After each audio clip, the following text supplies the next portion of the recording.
whisper tonight. There's no one else, just you and me.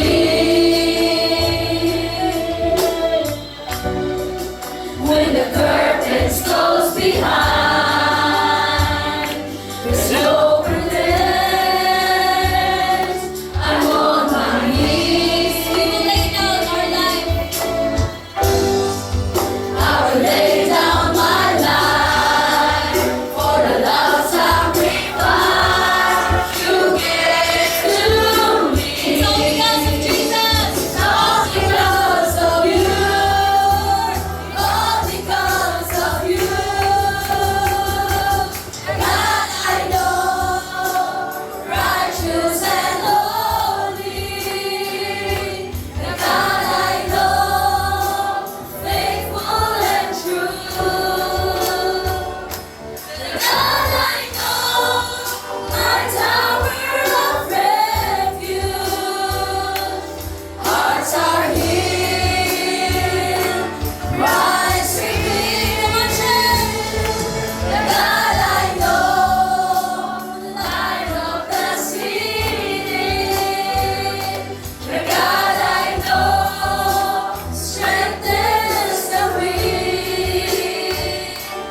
lamig ang panahon. Amen? Praise God. Pero mainit po talaga ang presensya ng Diyos sa ating ika-10 anibersaryo. Amen, no?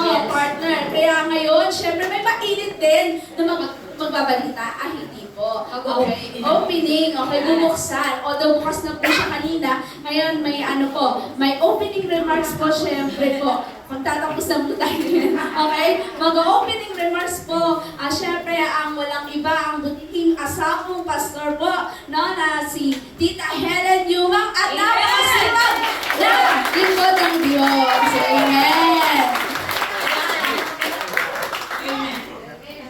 Happy 20th anniversary! PIC Bellavista! Praise God!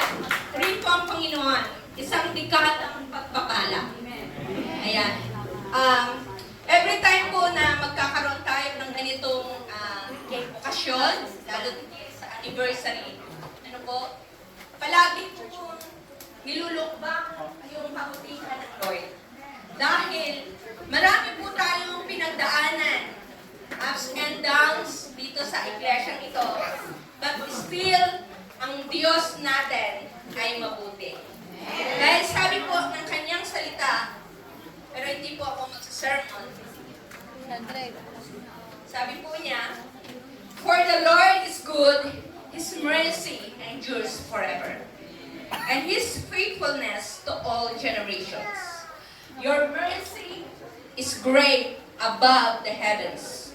Your faithfulness reaches to the clouds. For His merciful kindness is great toward us, and the faithfulness of the Lord endures forever." Mga kapatid, BIC Bellavista. Salamat sa Panginoon dahil yung kabutihan ng Lord, yung katakpanan ng Panginoon. Kaya ako po ay lubos, maligaya.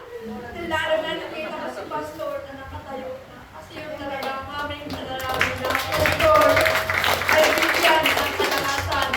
Dahil siya po ang ating mahal na nagmahal sa atin. Kaya ako po dito, simula, wala pang mga taon ito, pero hindi ako Jericho Mars kasi nagpunta kami, naka 1 year na to. Hindi ko akalain na ako ay napili ni Lord na ako ang magpangalaga ng aming iglesia. Dahil una-una namin tapak dito sa Villa Vista, ang anak ko si Tony, sabi niya, "Mama, lakad tayo. Hahanap tayo kung mayroon dito iglesia na Born Again Christian Church." Lumakad kami galing doon sa aming dating bahay, papunta dito. Nakita namin ito, sabi niya, "Mama, napakaganda, straight lang ang iglesia ito." Ngayon, naghanap si Tony na kung paano makontak kung sino ang pastor dito sa iglesia.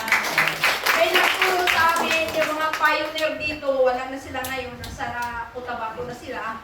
Ang sabi, binigay yung telephone number ni pastor at yung ginawa nila na tinawagan upang magli sa bahay na iyon.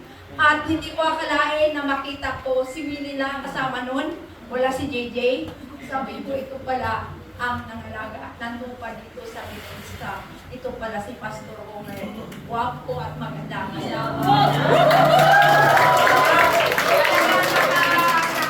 Nakasaya ng puso dahil doon mo nakikita na sila ay talaga, yung kahit first time na kayo nakikita, parang matagal na kayo nakita. Hanggang sabi ko nga, ganyan siguro ang lingkod ng Diyos.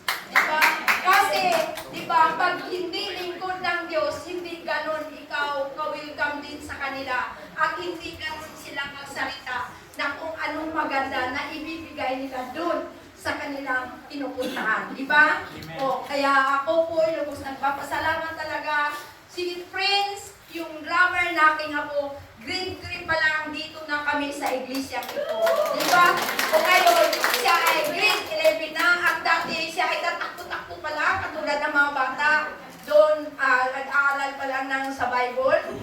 Doon lang siya. Marami siyang memorized verse kasi din siya, willing. Tapos, unti-unti, pag talaga ang mga bata, mga mga kananay, ipalaki talaga yun sa iglesia. Kasi kung hubungin ng Panginoon yan, ay mapupuntahan ng kaayusan para sa inyong mga magulang. Maipagmalaki ninyo na mga anak, pag-uhog sa salita ng Diyos, ay ito ay may mamarating talaga. Kaya ang apo ko, di ko akalain, ayan, naglilingkod na siya. Isa na siya drummer, samantalang noon, patakbo-takbo pa lang.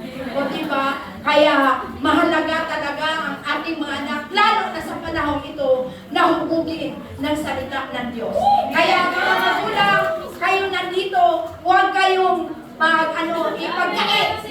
Huwag ninyo ipagkait na ang inyong mga anak dadalhin dito sa iglesia ito upang turuan ng paano matuto ng salita ng Diyos.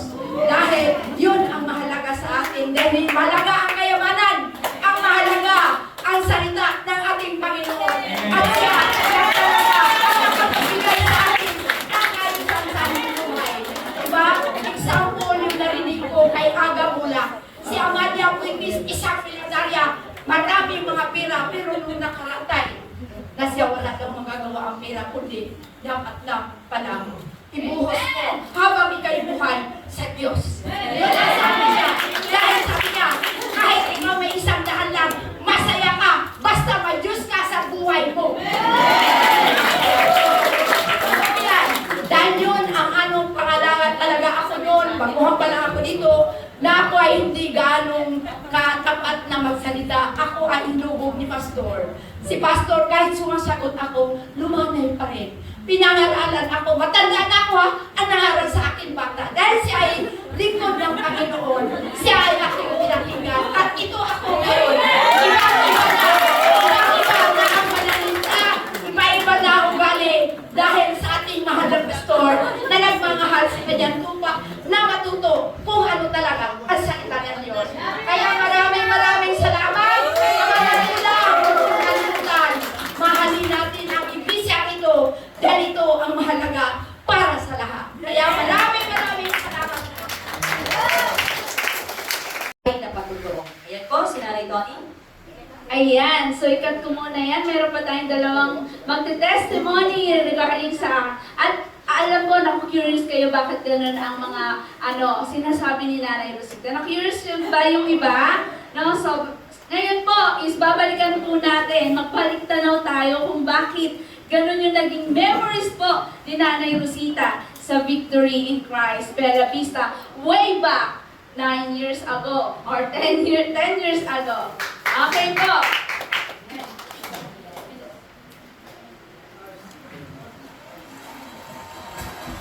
Dahil po sa ating mga butihing Mother Church, ayan, Victory in Christ Party, we would like to acknowledge and appreciate the presence ng mga board and trustees ng Victory in Christ po, Party. Kundi po dahil sa kanilang pagsasakripisyo, wala po silang daughter church. Amen. Wala po tayo sinasambahan sa Bella Vista. Amen. Tama po ba? Nalaman ko po sa history na may mga nagsanla pa ng alahas para lang maitayo ito, tapos tayo ngayon ay super nagbe-benefits. Amen po ba? Hindi tayo po dun sa mga picture na yon, no? Nagsimula po yan, dito po yung gate. Maano lang, floor walks lang po yan. Amen? Pino-floor walks namin yan ng mama ko. Amen, no? Para maging makintab. At unti-unti po, dahil po nag-evolve, nagkakaroon ng unity po, ang bawat member po, kita niyo po, at patungo na step by step daw, doon na tayo. Okay, doon na tayo in 10th year anniversary, amen, step by step. Pero, tayo nga po ang Victory in Christ Park Lane para po makita po ng mga taga-Bella. Ayan po, tayo nga po, mga Park Lane. Yan po ang ating Mother Church. Amen. Hindi na po, nakita nyo, sila servants, sila Kuya Alex po, yan, sila Ate Manu, at saka sila ating Marlene. Nandun po yung ating treasurer po sa ating si Nanay Nelly. Ayan po, sila po yung mga nanalangin po para po dito. Amen. Salamat po, aming Mother Church, sa inyong pagsasakripisyo.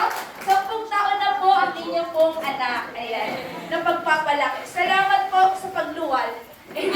Pagluwal po sa amin. Ayan. Kung wala po sila, wala pong Victory in Christ, Bella Vista din po. Amen. Sa pagpapagal po nila, biruin nyo, from construction po, kung magkano po ang lupa po sa Bella, kung magkano po ang pagpapatayo, hindi po biro-biro.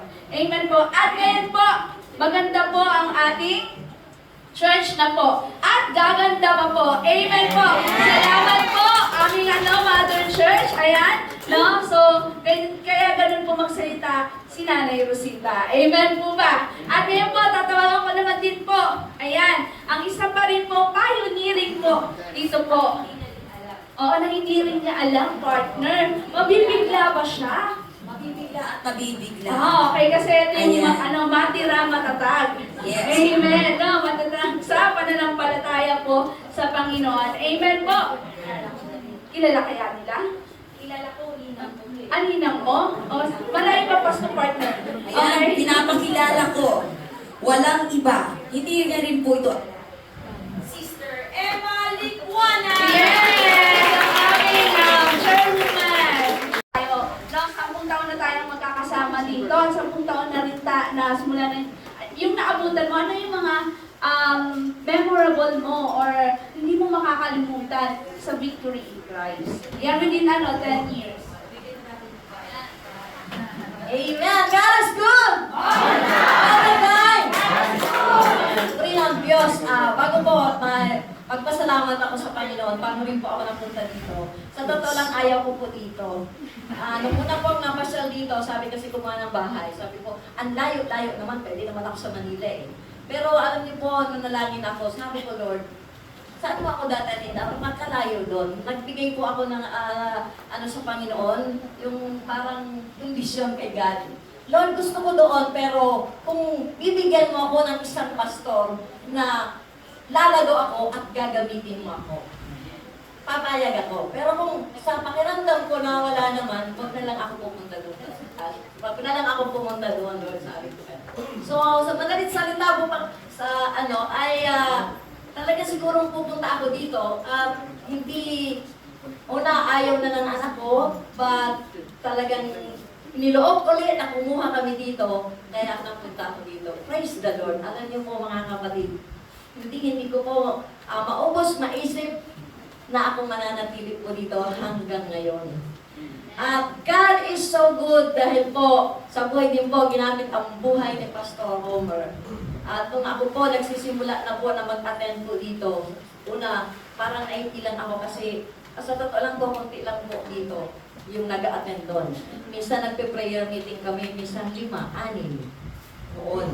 Maging ang women's, sabi ko, tapos maliit pa talaga ito. But God is good, amen? Dahil ngayon po, mas maganda yung iglesia. At mayroong pang darating na mas maganda. At siguro po sa pakiramdam ko, inihahanda po tayo ng Panginoon. Kasi yung project po natin mga kapatid na mag-pray ng mga workers na mag-aani ng kaluluwa, inihahanda po ang bawat isa. Kaya maging handa po ang iglesia ng Victory in Christ. Amen? At una-una, nagpapasalamat ako sa Diyos sa buhay ko po na nagtagal po ako dito at doon ko nakita ang kabutihan po ng Panginoon. Kailanman, hindi po hinayaan niya ako na magkasakit.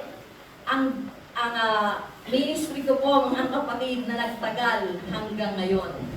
Sa evangelism po, at napakabuti ng Panginoon dahil tunay nakita ko ang Diyos ay tapat. Pangalawa, ang Diyos ay provider. Pangatlo, ang Diyos is all-knowing God. Pang-apat, ang Diyos ay handa, kumbaga sa pag ikaw ay God is a comforter God. Amen. At talagang andun po yung comfort ng Panginoon at joy na inilalagay sa puso ko para maglingkod po sa iglesia nito. At kurin ang Kami, November 2 tingnayo, December, mga 4 months. Tama ba? 4 months, no, na nandito. Talagang yung nakita ko yung needs ng church, no, in terms of worker, kasi pinag-pray ko rin po yun bago kami lumipat po dito, no, kasi dapat sa Lancaster kami, pero nilipat po kami ng ng Diyos dito. And then, sabi ko, Lord, gusto ko yung merong church na mapaglilingkuran at masasambahan ko. Kasi from paliparan kami, ini-encourage na rin ako doon mag-serve pero wala talagang time. Pero gustong-gusto, desire ng puso ko maglingkod. Yung hindi ko makakalimutan kung paano ko hinubog ng Diyos dito po, lalo na po sa pagpapakanta. Yung hindi ko makakalimutan, yung tinawag po ko ni Pastor dito po. Buti na lang po konti yung tao nun. Konti po yung tao nun at pinakanta niya ako. Sabi ka, anak, tika dito. Bakit po? Kumanta ka. Bakit ako kakanta? Wala pa. Buti na lang po, kami lang konti, mga 4 lang yun. Okay, 4 pa lang nakadinig ng una kong pagkanta, wala sa tono. Ayan po, hindi ko makakalimutan po yun. Pero memorable po talaga ang Victory in Christ sa akin as dito po ako nanghubog sa lahat ng ng aking pananampalataya. At sa tulong po ng mga, lalo na nila Pastor, nila Tita Helen, mga mentor po, na talagang subsuban sa training, hindi po ito yung iglesia na tuturuan ka lang sumimba. Amen! Mag-support, kundi dapat ikaw ay hubog. Amen po. Yun po yung hindi ko talaga makakalimutan. At yung pagsasakripisyo, yung unang-una ko natutunan dito, na yung pagsasakripisyo, worth it para sa Panginoon. Amen. May mga, rin po ako, memorable din po sa akin yung nakikita kong nawawala, dahil po sa pagsasakripisyo. Ayan. No? Pero memorable din sa akin, yung mga taong nag-i-stay. Nakikita ko, natututo ko sa kanila, sa kabila ng mga mahirap, no, nag-i-stay sila sa kanilang pananaw. Yun po yung hindi ko makakalimutan, yung mga tao na nakasama ko from the beginning hanggang ngayon po, iba-iba po. So natututo po ako sa kanila. Amen. At sa mga training po nila Pastor po na talagang doon po tayo natututo. Hindi ko po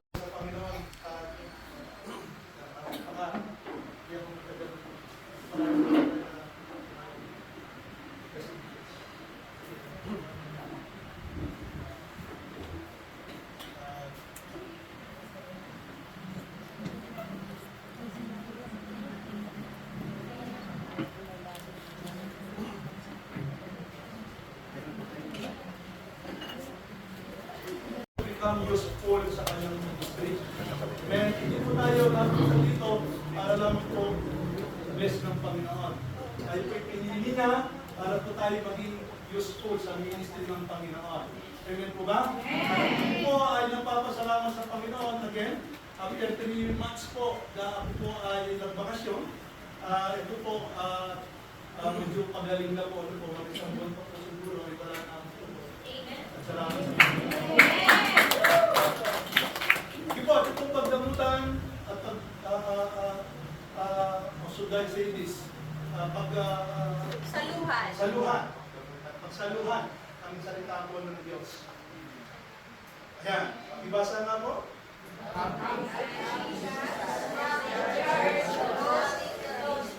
Loving Jesus. Loving the church. Loving the church. Loving the Lord. Alam po ninyo, ito po yung pinunta ng Panginoong Kristo. Kaya po kung ikaw ay born again na, pero wala po sa puso mo. Ang nasa isip mo lang ay i-bless ka ni Lord, you are far away doon sa intention ng Panginoon sa buhay mo. And you will never experience God's blessing. Dapat po malaman po natin ang intention ng Panginoon. Bakit po niya kayo pinili? Hindi po accidentally nandito tayong lahat. Tayo po ay pinili ng Panginoon, again, para po maging useful sa ministry niya. Amen? Pag-usapan po natin kung ano yung ministry niya maya-maya. Ano po? Ano po ang nakikita nyo? Pakibasa.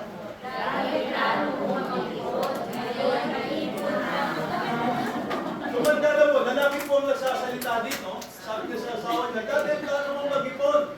Tumanda siya. Ngayon, naipon na ang mga plano mo. Yung mga plano niya hindi na sa katuparan, pero sa dami niyang plano na hindi na itupahan, namin po nakakalungkot. Ano po, tumanda po siya na nagplano, naipon lang yung mga plano, pero walang sa katuparan. Sa buhay po natin, hindi po alam. Ngayon po, lahat po yata ng normal na tao nagpaplano.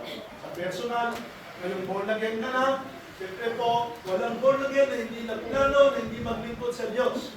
Kung born again ka, pero di ka pa nagpaplano, magamit ka ni Lord, kapatid, baka po nabalik po kayo ang pagkaunawa sa pagtanggap sa Panginoon. Kaya po, kaya po ang ganda po ang pangako din. Alam ko ang pagbibihis mo. Alam ko mahal mo ako. Pero, yung nung una yan, bakit inabandon mo yung pagmamahal? Check mo ang puso mo, kapatid. Baka nandito ka, pero yung love mo kay Lord, wala na. Ano sabi sa Revelation chapter 2, verse 7? From chapter 2, verse 4, then somewhere down the line, nagsalita ang Panginoong Jesucristo, sa verse 7, ito sabi niya diyan, the one who conquers, I will grant to eat of the tree of life. Ito, nakakain ka ng bunga ng puno ng buhay ko, nakasama mo ang Diyos. Ito yung sinasabi ng Panginoon. Kaya lang, check mo kung baka inabandon mo na ang pagmamahal mo kay Lord. Yes, napunta ka, sabihan ka sa Diyos. Pero wala kang pakialam sa Diyos. Tagasimba ka lang. Ano, lagi natin sinasabi, di ba? Zimbabwe, di ba? Lagi natin sinasabi dito. Wala kang walang pakialam sa Diyos. Salamat po, 10 years na po. At naniniwala po ako. It's about time. Nakita mo, ang needs ng Diyos na kailangan. Amen po ba? Tuloy mo natin sa John 14:15, sabi po ng Panginoon. Ibasa. Bakit po? Nilaban ng Diyos sa Church of Ephesus, nilaban ako sa iyo, inabandon mo yung love mo sa akin. Ano yung sintomas na inabandon mo yung pagmamahal mo kay Lord? Ang hindi sumunod sa mga utos niya.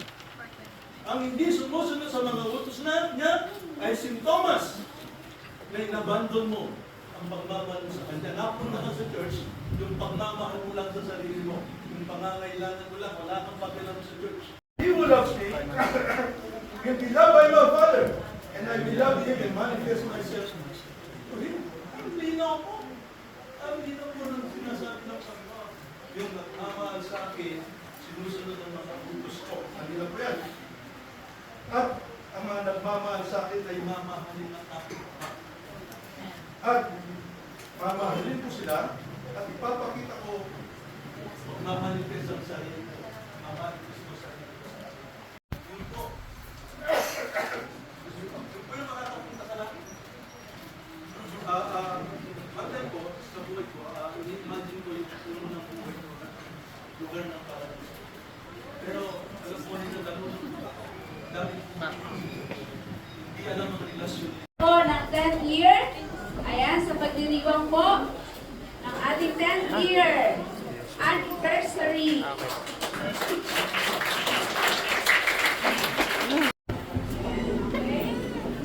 Osmoro, ayan, para dito. At tinatawagan ko po si Tita Emma. Ayan, para po sa panalangin after po mag-flow ng pastor po para sa next year.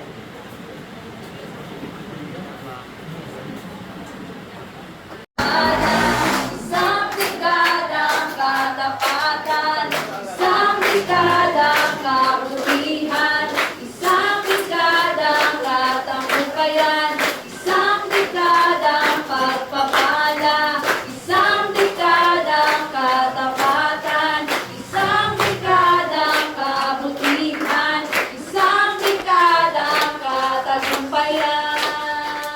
Happy 10th year anniversary!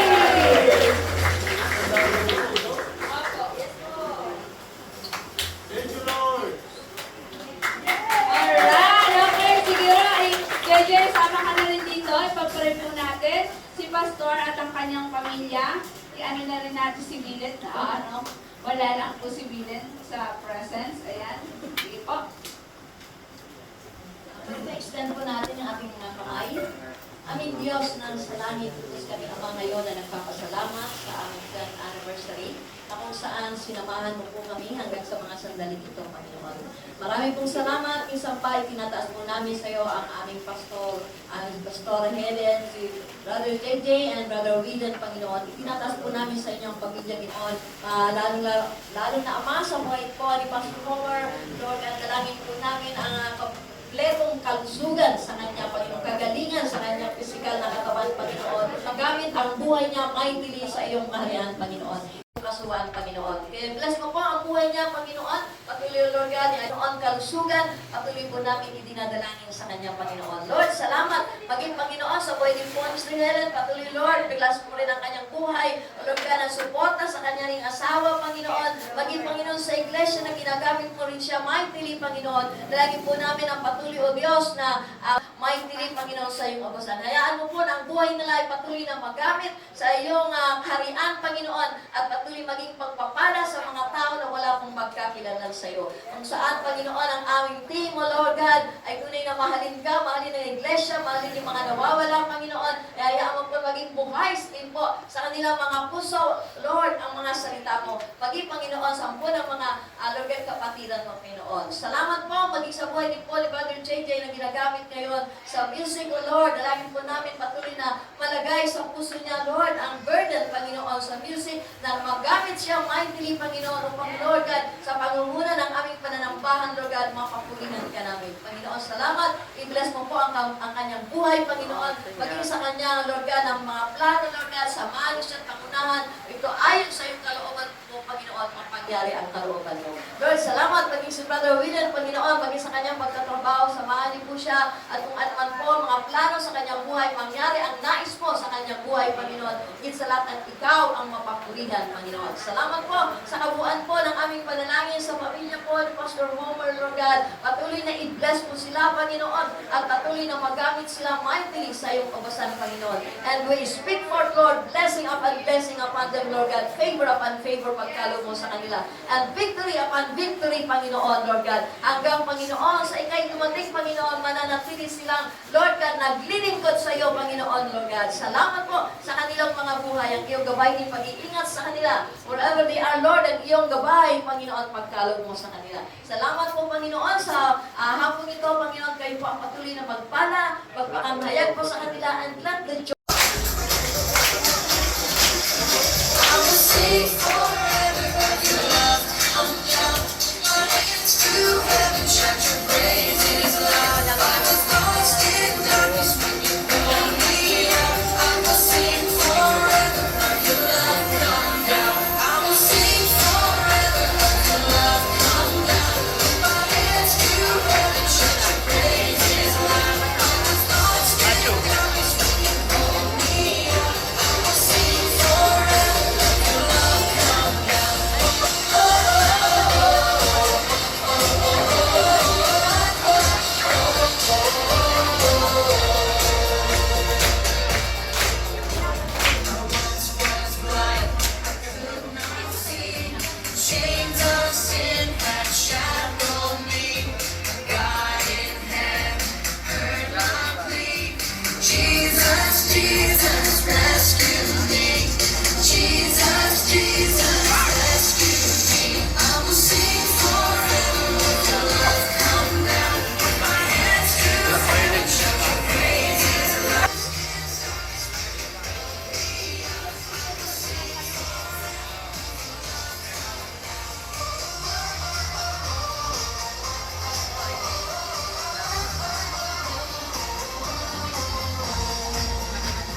knowledge of God's words together. It's God's love that connects us. It's God's love that connects us. God is good. God is good. He's so good all the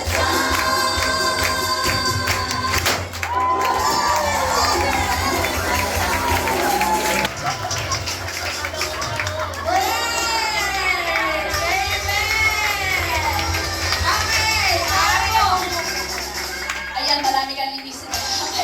Hallelujah! Magpipicture tayo po. Yung iba nakatayo po ba? Maaari po ba? Tayo, umupo na lang na eh. Umupo na lang po. Ako po lahat. Okay. Opo, upo